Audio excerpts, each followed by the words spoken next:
पति ब्रह्मचारी सच्चाई का विस्फोट, कावेरी को आया होश, गुलाब सिंह बेनकाब। सीरियल पति ब्रह्मचारी में अब कहानी ने लिया है सबसे बड़ा मोड़।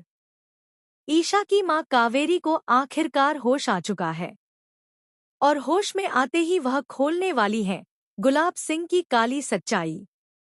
जिस सूरज को ईशा कातिल समझ रही थी, वही सूरज असल में बेगुनाह निकलेगा। हवालात में टूटा हुआ सूरज। कहानी की शुरुआत होती है उस दर्दनाक पल से जब हवालात में सूरज पर लाठीचार्ज हो रहा है।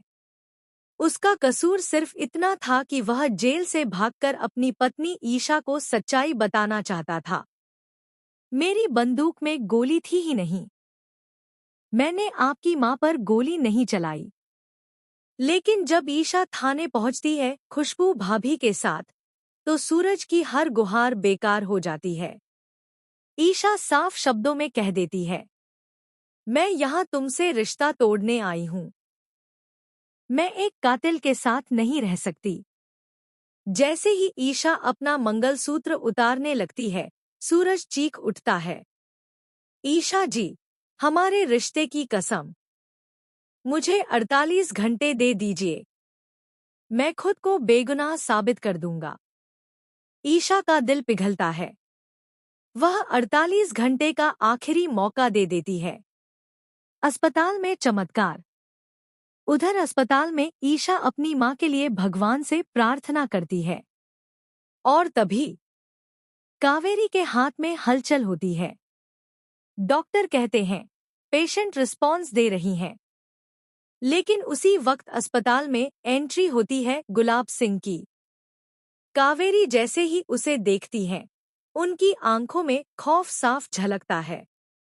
वह बोलने की कोशिश करती है, खून। इसने उन्हें समझ आ चुका है कि गोली सूरज ने नहीं, बल्कि गुलाब सिंह ने मारी थी। सच छुपाने के लिए गुलाब सिंह चुपके से कावेरी की ऑक्सीजन पाइप निकाल देता है।